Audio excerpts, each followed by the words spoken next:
Here we go. I am so happy. I am so shocked. Jerry Jones finally did something by not doing something. Jerry Jones finally came to his senses and let his family member, Mike McCarthy, go. Because he should have been gone 1 year ago today. After that nightmare of a disaster, of a debacle that took place at Jerry World in a home playoff game 1 year ago yesterday against the 7-seed Green Bay Packers, who were up 27-0 before halftime. The 7-seed, a 7-point underdog at Jerry World, was up 27-0 before halftime. Dak Prescott garbage yarded it through the fourth quarter, brought them back to 48-32, but it was 48-16 early in the fourth quarter because Mike McCarthy is the worst motivator in the history of motivation.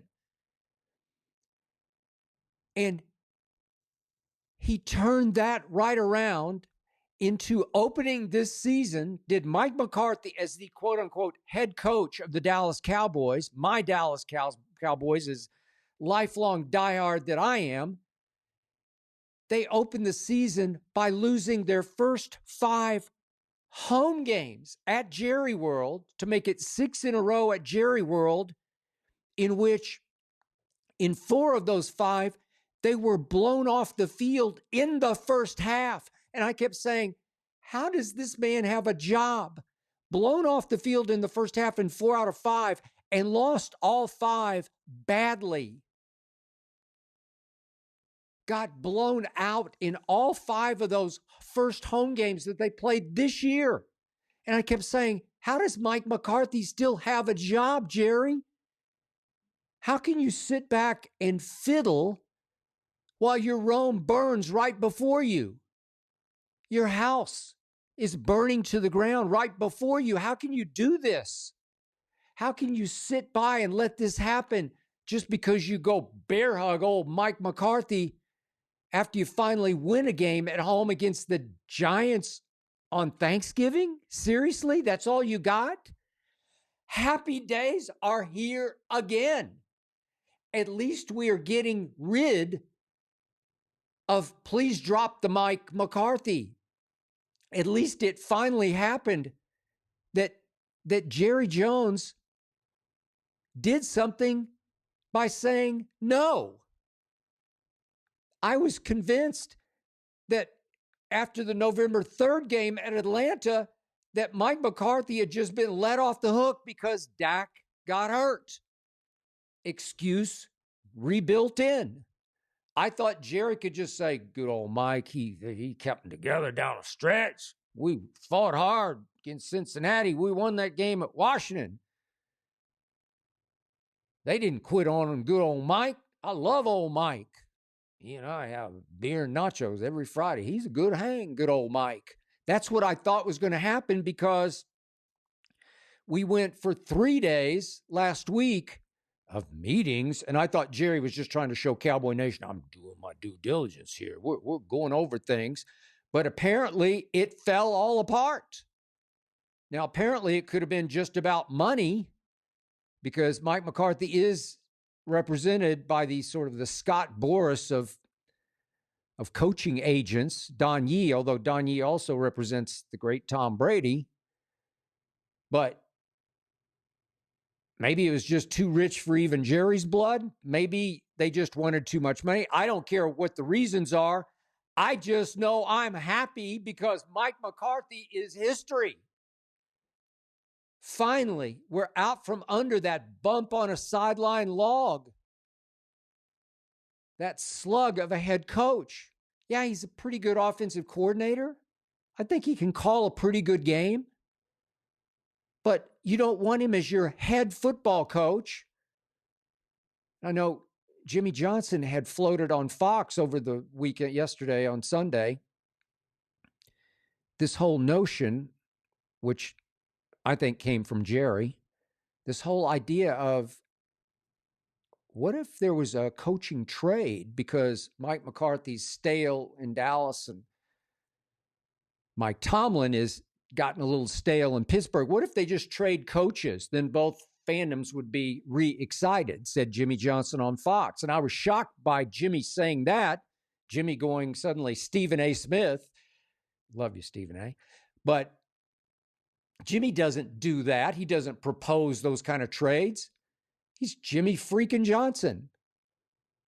He won back-to-back Super Bowls before Jerry got mad at him, fired him. Should have won 5 Super Bowls through the 90s. Don't get me started on that. But for Jimmy suddenly to float a coaching trade, Jimmy just talks X's and O's. They need to run the ball more. They don't rush the passer enough. And here he went with, I'm proposing a coaching trade for the first time in 31 years on television at Fox. Jimmy is proposing a Dallas Cowboy trade of coaches. And it made me wonder if, and by the way, Jimmy said, this is just me. I'm not getting this from anybody. It's just me. No, Jimmy doesn't think like that. Jimmy's above that. He doesn't propose coaching trades unless somebody who's sort of been reunited with Jimmy after he finally thawed out and finally came to his senses and put Jimmy in the Dallas Cowboy Ring of Honor. You remember that ceremony. Oh, did that do my heart good? But they've come full circle, come back around to where they're, at least, I'm not saying they're great friends, but they're friendly again. And I'm thinking yesterday, maybe Jerry asked Jimmy to float this scenario out there just to see how it would play. Because, in the end, Jerry's not that interested in winning games. If it happened, that'd be great. He's just interested in winning buzz. And a trade of Tomlin for McCarthy would certainly win the publicity Super Bowl, wouldn't it? Yeah, they both have grown stale in their various circumstances. I mean, stale isn't the... I mean, Mike Tomlin, Mike T, I've said this many times, he's the one coach, if I could play in the NFL, I'd want to play for him because I think he's one of the all-time greatest motivators ever. And now I'm talking about Mike McCarthy being the worst motivator ever. I would run through a wall for Mike Tomlin while Mike McCarthy is a wallflower to me. I wouldn't run through the wallflowers out in the garden for Mike McCarthy. You have to be a CEO. You have to be a commanding officer. You have to have charisma and leadership and fire and the ability to impose your will and your desire on a locker room. And Mike McCarthy never had that. He just had Aaron Rodgers for one hot Super Bowl run as a road wild card underdog. At Philly, at Atlanta, at Chicago, Jerry World, and guess who he beat? Mike Tomlin in the Super Bowl. And yeah, Mike Tomlin's grown a little stale. It's been 9 years since he won a playoff game. He's now fallen all the way to 8-11 in the postseason. I still think if he has a change of scenery, you recharge him, you reignite him, let him reignite a defense. How about Dallas's defense? So I'm thinking yesterday, I love that idea. But I can't imagine, even though Mike McCarthy's from Pittsburgh, the Steelers would want him. I don't know, but maybe they need an offensive-minded and prone head coach as opposed to a Mike Tomlin who is all defense all the time. Maybe Mike Tomlin would fit better in Dallas right now, and Mike McCarthy would fit better in Pittsburgh. Fine with me. Just whatever it took to get rid of him, let's go.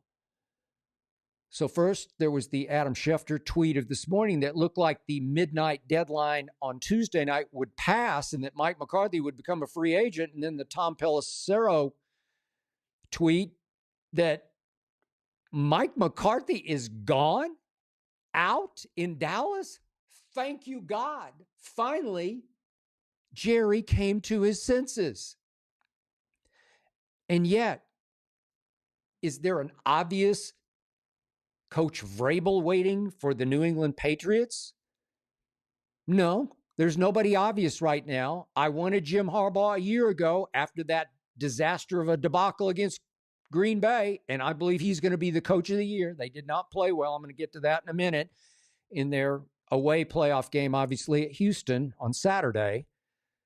But Jim Harbaugh completely changed the culture overnight with the LA Chargers, overnight, and would have done it in Dallas if Jerry could put up with Jim Harbaugh, which probably he could not have.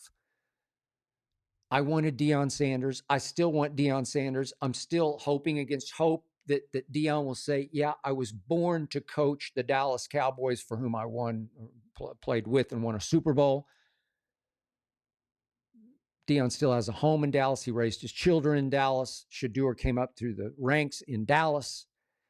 But I'm pretty sure, according to my brother Lil Wayne, that Deion is committed heart and soul to Boulder, Colorado, to Colorado University. See you, I see you.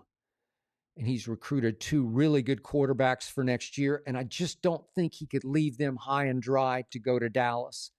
Deanna said, I would go coach my sons, but I just can't figure out how the Dallas Cowboys could land Shedeur. I don't see it because the Giants are sitting up above them and they're not, again, Deion might say no to the 2 teams drafting above the Giants, Tennessee, Cleveland, but he'd want Shedeur in the Big Apple thrown to Malik Neighbors. I just think that's going to happen. So I just don't see Deion going to Dallas. So who does that leave on the table right now? Well, again, I do love the Mike Tomlin idea. Maybe Jerry last week was talking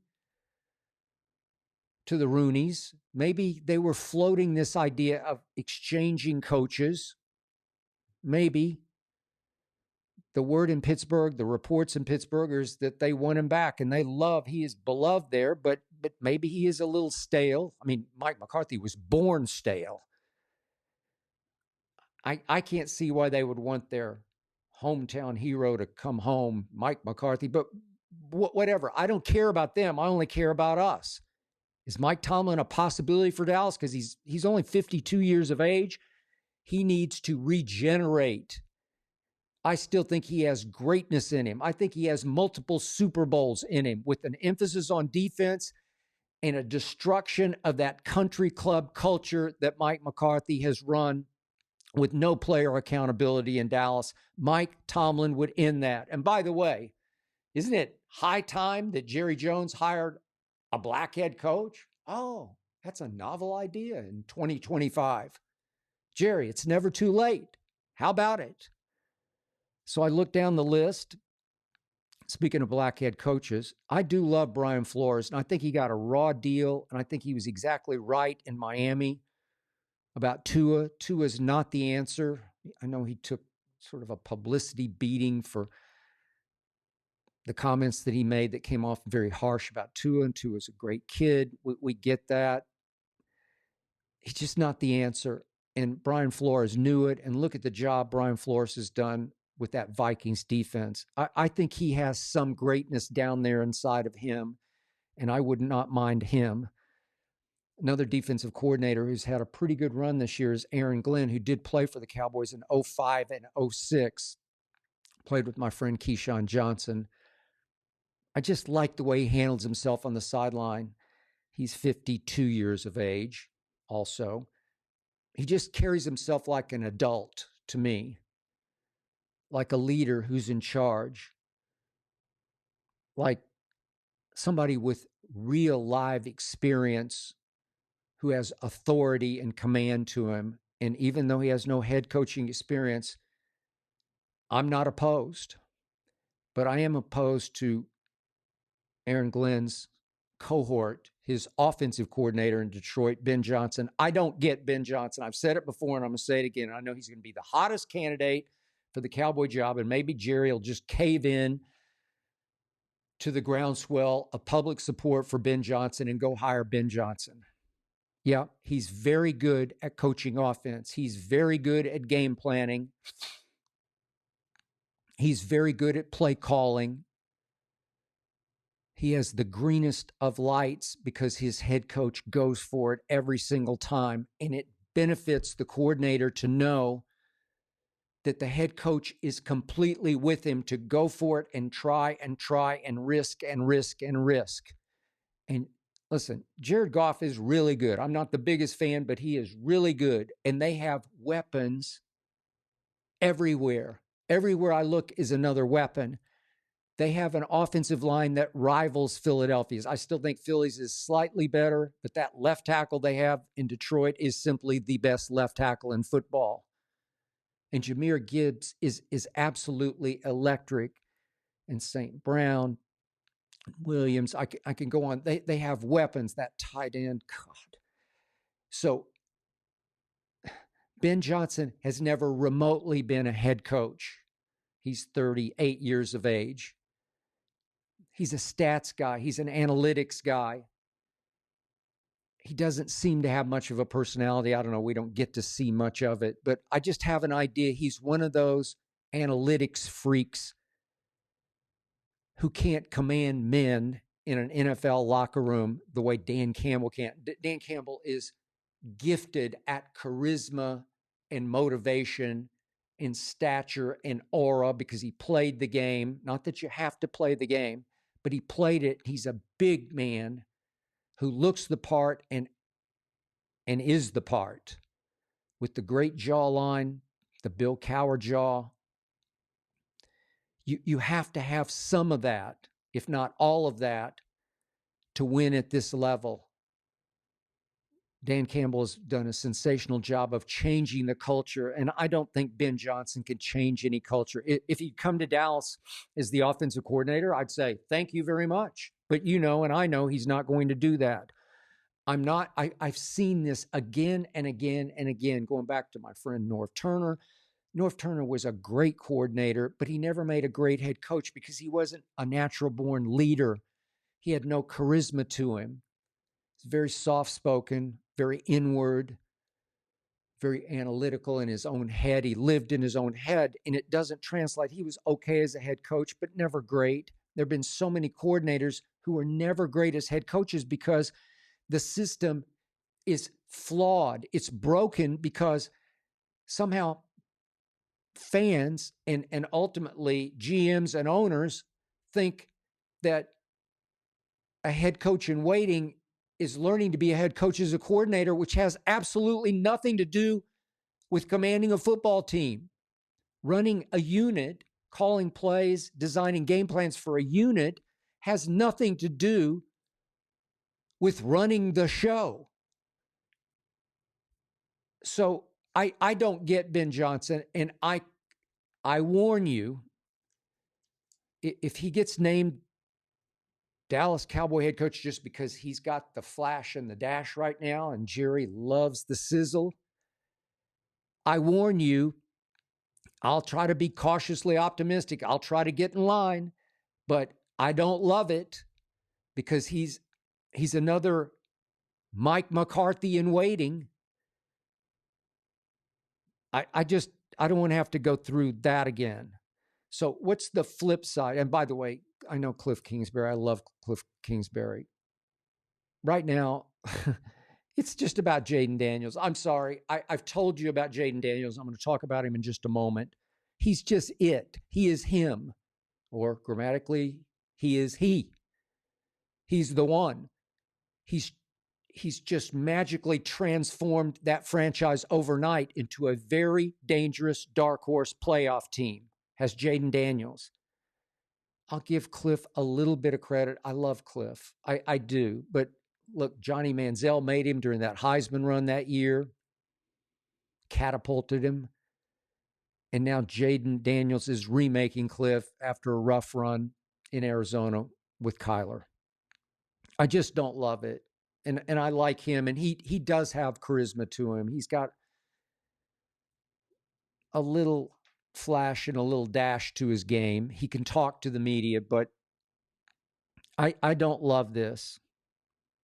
Which brings me to a guy who's just sitting out there because he's been written off as too old. I mean, to me, Pete Carroll is the youngest 73-year-old going, other than somebody nearby right here, right now. But I know Pete Carroll.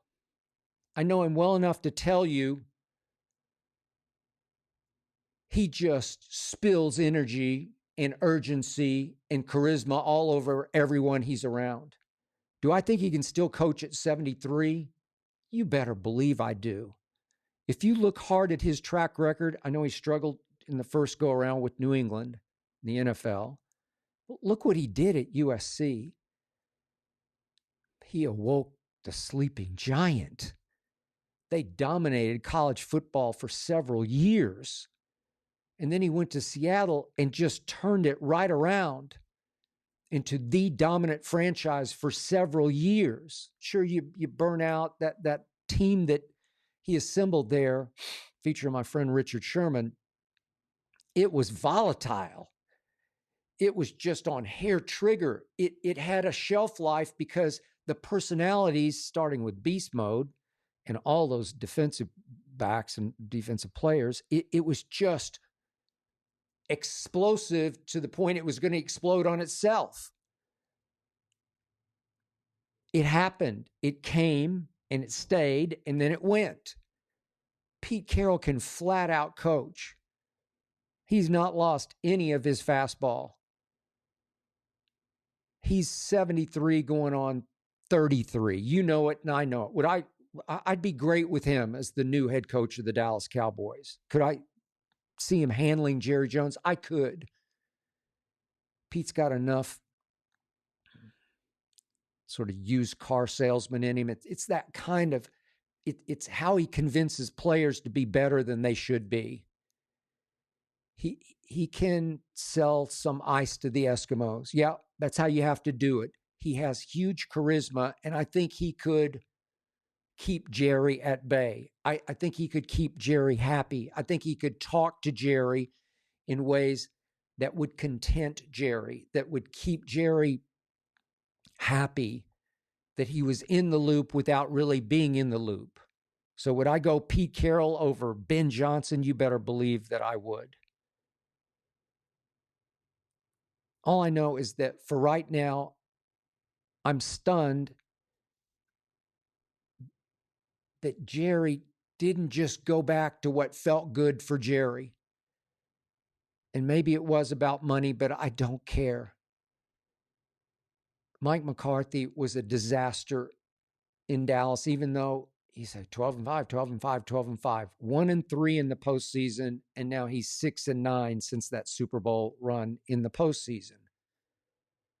He had Aaron Rodgers, and Mike Tomlin didn't have Aaron Rodgers in that one Super Bowl that Mike McCarthy won 15 years ago, 31-25. That's it. So God bless you, Chicago Bears, if you're going to hire Mike McCarthy. God bless you, New Orleans Saints, if you're going to hire Mike McCarthy. Buyer beware. Mike McCarthy is gone. Ding dong, the wicked, I can't call him a witch, the wicked wallflower. That's what he is. Ding dong, the wicked wallflower is dead in Dallas. Finally. Thank you, God. Now back to our regularly scheduled program. So, now it is time, speaking of the NFL playoffs, for the game of the year, featuring the two most exciting playmakers in all of football, the two quarterbacks who fought it out, play for sensational play, down to the wire for MVP. Now it is time for Lamar Jackson versus Josh Allen in Buffalo, 8 Eastern next Sunday night. Watch it. This is going to be the showcase of next weekend's playoff games. And now let me tell you about the most awesome thing I saw this past weekend in the NFL playoffs. Even more awesome than what Josh Allen did to Denver in a 21-0 second half. Even more awesome than what the Texans did to the Chargers, outscoring them 32-6 in the last three quarters. Even more awesome than what Jayden Daniels, he is him, he is it, did late in that game Sunday night to my man Baker Mayfield. Jayden did it again. Even more awesome than what the Eagles defense, the NFL's best defense, in my humble estimation, did to Jordan Love, who threw 3 interceptions. They turned it over 4 times. And the Packers managed just 10 points in Philadelphia. But no, the most overpowering force I saw all weekend long was the juggernaut that has become the Baltimore Ravens, who are going to beat the Bills in Buffalo. And if they have to, they are going to get revenge on Patrick Mahomes and Travis Kelce, this time in Kansas City. And they are going to the Super Bowl because they are just that overpoweringly dominant. They haven't just peaked, they have Pikes peaked. If you'll allow me to paraphrase one of my all-time favorite poems by the mad genius Edgar Allan Poe, quoth the Ravens, nevermore, AFC, it is over. I know as I was watching the game on Saturday evening, my man Kirk Herbstreit, late in the first half, let it fly on Pittsburgh, and I was happy for Kirk. A lot of people think he's a little milquetoasty, a little too vanilla, a little too much buttoned up. Always looks for the bright side, and to Kirk's endearing credit, he took a shot, man. I didn't love the shot because I don't agree with the shot, but Kirk took it. He said, where is the effort in the Pittsburgh Steelers? Where is the fight? They're not fighting back. And I'm thinking, Kirk, you're not seeing the forest for the trees. TJ Watt is fighting his ass off. Cam Hayward is fighting his ass off. Minkah Fitzpatrick, stiff-armed in the face and knocked down, is fighting his ass off. The Pittsburgh Steelers were fighting their asses off, but they were getting steamrolled, Kirk. I'm sorry. I think it's a disservice and a form of disrespect to the Baltimore Ravens that you're saying are suggesting that the Steelers were quitting. They got overpowered. They got overwhelmed. They were just overmatched. Lamar Jackson came into this game 2-4 in the postseason. But you want to talk about on a mission, he was just too good. Derrick Henry was just too good. The Ravens' pass rush and run defense, they were just too good. I'm going to read these stats to you. They read like this game was Ohio State versus Western Michigan. The Ravens held the ball for 40 minutes to 20 for the visiting team. 40 to 20. That's a win in the game, a keep away. That's dominating it. The Baltimore Ravens rushed for 299 yards to 29 for the visiting team. 299 to 29 for the Pittsburgh Steelers. They had 29 yards rushing. You can't run against Baltimore. Final yardage totals 464 to 280. Ravens went 10 of 15 on third down. Lamar Jackson has mastered the art of when to hold him and when to fold him, when to stand and deliver from the pocket, just throw lethal darts, and when to take off and run. Lamar Jackson doesn't just make you miss. He can run hard. He can run through you. He's a lot smarter than he used to be. He does protect himself, but when it's time, when it's 3rd and 2, 3rd and 4, 3rd and 6, when he has to, he will hurt you literally and figuratively. I've said this before and I'm going to say it again. Lamar Jackson is the greatest baller I've ever seen at that position, quarterback. I'm talking about gamer baller, where you're going to do whatever it takes to win the football game. You're going to give up your body if you have to. Lamar Jackson is physical. Lamar Jackson takes no prisoners. Lamar Jackson has some linebacker in him to go along with the finesse quarterback that he's become. He can throw it hard or he can throw it soft. He has mastered that position. I'm not saying he's the greatest quarterback ever. He just plays so hard, and that team plays so hard for and with him. Lamar Jackson isn't great after the game at explaining how he did it. He always just kind of shrugs and says, I saw the receiver in the end zone. I threw it to him. He was open. But Lamar Jackson has football genius. He has a rare feel for playing that position, the hardest position to play in sports. Sure, this Sunday he could use his most electric wide receiver, Zay Flowers. I do not know about the status of his knee injury, whether he'll be available or not. He obviously wasn't against the Steelers. But Lamar will have Derrick Henry. The Cowboys should have Derrick Henry. I don't know what Jerry was doing in the offseason because he was doing nothing. Derrick Henry made it public. He made it publicly clear that because he has an offseason home in Dallas, he wanted to play for Dallas, run the ball for Dallas. And Jerry just said, we're not interested. We got Zeke and Rico. We good? No, you're not good. I knew what was coming. Derrick Henry was coming. Big D was coming, not to Big D as in Dallas. Big D was coming for the rest of the NFL. Big D said, okay, Cowboys, if you don't want me, watch this. We could have had him. He would have changed life this year. He changed that game on Saturday. He went 26 times for 186 yards. You saw it.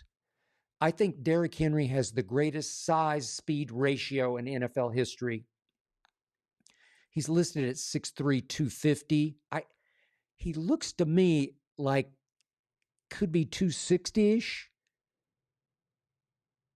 265-ish. He ran 4.5 coming out of Alabama as the Heisman winner. He looks even faster with the ball under his arm. Some guys just have that gear. Just put a ball under their arm, people chasing them, they run faster than they're timed. He's 31 years of age, and he's running younger than he ever has. He is a difference maker at running back, and obviously is aided by the threat of Lamar riding and deciding. There was one play on Saturday night where Lamar rode him, and then kept it, pulled it at the last second. It's just hard to stop, man. It just torments a defense. It haunts a defense because you get that one big joker, or you got Lamar making you miss or running over you at the last second. I'm going to give you this about Buffalo. James Cook is extremely underrated as a back, but he's not Big D. And I've said this again for the last 2-3 weeks. Josh Allen is my MVP over Lamar just because he did a little more with less. I mean, the Baltimore Ravens had 9 Pro Bowl players to only 2 for the Buffalo Bills. So that's the slight edge. Edge, Josh. None of that matters. What matters is what happens Sunday night at Buffalo. But now think about this. In a win or else playoff game, this is it. It is 9-2. It's 9 Pro Bowlers to only 2 for Buffalo. The Ravens are just too good for the Buffalo Bills. The Ravens are too hot even in the Buffalo cold. Lamar just trusts Mark Andrews and Isaiah Likely too much. They're ultimate security blankets for him. And now they're back and they're healthy. Yeah, I realized Russell Wilson shocked me. He hit 2 big bombs on Saturday, 2 big throws for touchdowns. Took my breath away. But those 2 big shots came when Pittsburgh was down 21-0 and then 28-7. I thought the Ravens put it in neutral. I thought they weren't taking it as seriously as they needed to, but they have now gone juggernaut. I think they are the best team in the AFC or NFC playoffs as we speak right here, right now. Josh Allen's going to make some wow plays because he always does. The Bills, who I've said all year, have extreme football character. They are so well coached, so well motivated, so instructed. They are going to fight and fight and fight. And the Baltimore Ravens will prevail on Sunday night in Buffalo, 38-30. Quick sip of the Breakfast of Champions. The nectar of the gods, Diet Mountain Dew. Okay, I have to comment on what referee Bill Vinovich did Sunday in Buffalo, speaking of Buffalo, because it was just so unprecedented and so wrong. So a member of Vinovich's crew, the ref serving as the back judge, had just stood right there near the back line of the end zone and failed to reach for and throw a flag on a blatant pass interference that happened right before his very eyes. Could reach out and touch it. This was Pat Surtain grabbing Dalton Kincaid as Kincaid was about to spin free. I was tweeting about that disgrace for the National Football League, and I missed the quick CBS shot of Vinovich going all the way to the Buffalo bench to talk to Josh Allen, who was sitting on the bench after that embarrassment of a missed call. It certainly looked like Vinovich was apologizing to Josh Allen. What? I have been covering the National Football League for 50 years, and I have never, ever seen anything remotely like a ref going to the home team bench to apologize for a blown call. So think about this. A really bad look for the NFL on the missed call became an even way worse look for the NFL with the head referee going all the way to the bench during the game to say, it appeared, yeah, we missed that one, Josh. Won't happen again. So after the game, Josh Allen, I think, took one for the team and for the league as he tried to make the media believe Vinovich actually was scolding him for using some foul language on the field while he was complaining to Vinovich and to other refs about missing that call. I call baloney on that. That would have taken place immediately on the field. The refs would have gone right back at Josh and said, no, not here. You can't talk to us like that. Maybe somebody throws a flag on him. They certainly put him back in his place. That happens immediately on the field. So nice try, Josh. Good company, man. I know you're trying to curry favor from the refs by protecting the refs. No, I just think Vinovich got carried away and literally crossed a line he never should have crossed by going into the bench area. It just makes you wonder how well he knows Josh Allen. Makes you wonder how much he likes Josh Allen, who obviously can be very likable. And further complicating this issue to me was you had a white ref and a star white quarterback. I'm sorry, the league just cannot sweep this one under the carpet. This threatens the very credibility of its product. a statement has to be issued clarifying what happened, maybe censuring Vinovich. This just smells. Okay. I am going to say once more what I have been saying since before the season began. The Philadelphia Eagles are going to win the Super Bowl because their GM, Howie Roseman, did everything Jerry Jones did not do during the offseason. Howie Roseman went out and he won free agency. Then he won the draft. Howie Roseman signed Saquon and Zach Bond and C.J. Gardner-Johnson, and he drafted the two best corners in the draft, Quinyon Mitchell and Cooper DeJean. And look at them now. Fly, Eagles, fly. But yeah, I must admit to you, I did not love the way the Eagles played Sunday. They obviously weren't nearly as convincing as the Ravens were on Saturday. Though I do believe the Eagles will be much better this coming Sunday, and if they have to go win at Detroit, they will be even better and win at Detroit. But you got me on this. I'm declaring myself open book, so to speak. I did not like three things I saw Sunday at Philly. With 1 minute and 9 seconds left, Saquon Barkley suddenly was off to the races. And even more suddenly, he shut it down and came to a sliding halt after only 17 yards of what should have been a 76-yard touchdown run. I try to love Saquon. He has obviously been a difference maker and was, for most of the year, an MVP candidate. He has run much harder between the tackles than I ever saw him run for the New York Football Giants. But this is just me.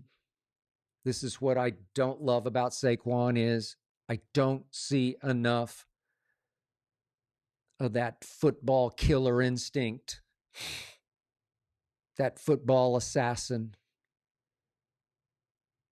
Saquon, you bust one, you take it to the house, you end the game from 76 yards away. The whole stadium erupts. It springboards you into your next home game, next playoff game. Your teammates go berserk. They're all running to the end zone to celebrate with you. It just creates momentum. It just creates feel good. It just creates rare, raw, detonated excitement in that stadium that catapults you deep into the playoffs. You just do it because that's what you do. My friend Eric Dickerson, whose record you had a chance to break, whose record I campaigned for you to have the ability, the opportunity to break. My friend Eric Dickerson, you give him that crack, you give him that crease, you give him that opportunity to end the game, flying all the way down the field home. Eric ain't going into no slide. Trust me. The great Jim Brown, give him that. He just says, I'm stepping on your throat. I'm going to run all the way down your throat into the end zone. The great ones have badass in them. Doesn't mean you have to be a bad guy off the field. Saquon's a great guy, but sometimes he's a little bit too much of a nice guy. I don't know. Sportsmanship has its place, but not there. You just run and run and run until you can't run anymore. You run and you jump in the stands. You ignite the city of Philadelphia. I was just dumbfounded, and I think you missed an amazing opportunity to lift your entire team and city. Maybe it won't matter, but it did to me as a guy who now has to root for the Eagles. I hate because I picked them to win the Super Bowl. The next thing I did not like was A.J. Brown making a scene on the bench of sarcastically reading this book. It looked to me he was reading because he was bored, frustrated because he had been thrown only 3 passes, caught only 1 for a grand total of 10 yards. I've said it before, he can be a destructive diva, just as interested in personal stats as he is in team wins, even playoff wins. So the book is called Inner Excellence, and the subtitle is Train Your Mind for Extraordinary Performance and the Best Possible Life. So AJ in the locker room to the reporters, and then later on X, on social media, he said, he takes that book to every game, that he often reads that book on the sideline. Several of his teammates backed him up, except for one teammate that he's been at odds with since last year. That teammate passes him the sugar. That teammate is Jalen Hurts, who did not play very well, got off to a hot start, 6 of his first 6, then he missed 7 straight. And he pulled it back together down the stretch and went 3 for his last 3, including what was a poor throw that Dallas Goedert snatched, made a great catch on it, and then blew through a defender all the way home for what became the clinching touchdown. But Jalen was only 13 or 21 for 131 yards. But he and AJ, as I reported a year ago, had a deep, dark personal issue a year ago. It was bad. I was told during the offseason that they didn't forget, but they forgave. They worked through it. At times this year, they've looked on the same page. Then Brandon Graham said a couple of weeks back, they weren't on the same page, aren't on the same page, and that it's A.J. Brown's responsibility to get on the page with Jalen. My friend Michael Irvin has always said it was his responsibility to make Troy Aikman happy. If Troy criticized him, if he snapped at him, Michael ate it, swallowed it, lived with it, because he is completely dependent upon Troy Aikman to pass him the sugar. It looked to me like A.J. Brown was exaggeratedly reading the book, melodramatically reading the book, knowing that he could be captured on sideline camera. I'm reading the book. I don't know. One guy said, I've never seen him read a book on the sideline. That guy was Jalen Hurts, who I think called BS on him. And I don't love it because I think the embers are smoldering in this relationship. I don't love it. I didn't love what happened, but remember, AJ's had a knee issue. He didn't practice on Thursday. And remember, Jalen missed the last really 2 games, hasn't played a full game since December 15th in concussion protocol. Had to be a little rusty, and AJ might have been a little tentative on that knee. They did run a fake tush push in the fourth quarter, and I thought Jalen threw AJ a pretty good deep ball. It was covered. Green Bay didn't bite. But AJ looked like he couldn't find the ball. I don't know what happened. They just weren't on the same page. Sometimes they're not. But I'm going to remind you, there was that one game going back to December 8th when at home, Jalen Hurts threw for a grand total of 108 yards. That survival against Carolina, Bryce Young. And remember, AJ criticized, sort of subtly, Jalen after the game by saying, yeah, we have a problem, our passing game. He didn't say our quarterback, but he said our passing game. And that did spark Jalen and AJ, for that matter, to bounce right back the next week against Pittsburgh at home.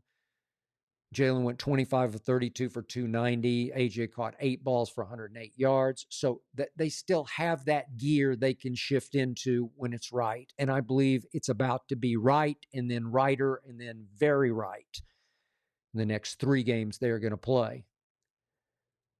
But even though Green Bay got decimated, even though it had eventually lost all 3 of its top receivers and had 4 or 5 other guys go out with injuries, the Eagles' defense did force the Packers into 4 turnovers. I love that. 3 interceptions by Jordan Love. I love this. The Eagles had 0 turnovers. It was 22-10, and come on, Saquon, it should have been 29-10. I did hate to see Nakobe Dean go down and appeared completely out with a knee injury, left on crutches after the game. It's a really bad sign. But I do still believe in this defense and in this offensive line. And hey, in Saquon, and finally and ultimately in Jalen Hurts. Hey, I definitely believe in Howie Roseman, unfortunately. I got to tell you, I got knocked off my couch by what the Houston Texans did to the LA Chargers. This was the first playoff game on Saturday. Look, Jim Harbaugh is my coach of the year. The Chargers were slight favorites at Houston, and they got manhandled in both lines of scrimmage, just got their butts kicked. Lost the last 3 quarters, 32-6, just got blown off the football field. Texans rolled up 429 yards to 261 for the Chargers. Joe Mixon just dominated. Do the Bengals ever miss him? Nico Collins, who played for Jim Harbaugh, of course, at Michigan, just dominated. What a stud. C.J. Stroud, once again, just looked like a veteran star. Won his 2nd playoff game in just his 2nd season. Man, the Texans' pass rush and that secondary turned poor Justin Herbert right back into the pre-Harbaugh Justin Sherbert. Justin Sherbert. He just melted right before your very eyes. Threw 4 interceptions, had a QBR scale of 0 to 100 of 13. Way to go, Justin Sherbert. This butt kicking left me kicking myself in the butt. I have never believed in Justin Herbert. I've said it many times publicly. Yet I believe so strongly in Harbaugh, Jim Harbaugh, and how Jim Harbaugh has made Justin Herbert believe in himself that, yep, I admit it, I picked the Chargers to win at Houston, then to go up and shock Kansas City at Kansas City. I did that. What a fool I was. Justin Sherbert. You know, now that I think about it, maybe I had the wrong team upsetting the Chiefs in Kansas City.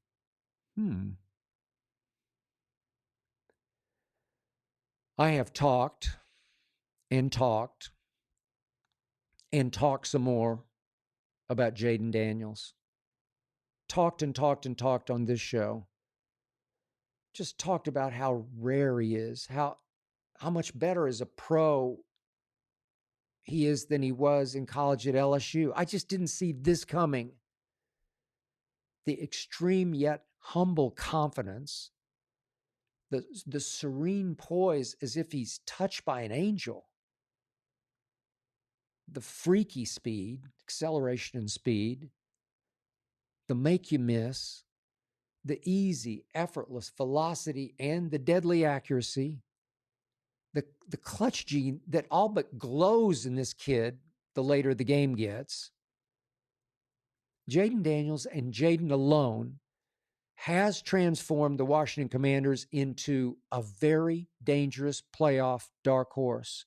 If I'm the 15-2 Detroit Lions coming off an off week, a bye week, a rest week, I would be afraid because Jayden will not be. My man Baker Mayfield, I love to watch him. I love to root for him. He battled Sunday night in Tampa. But he battled uphill against Jayden's team all night long.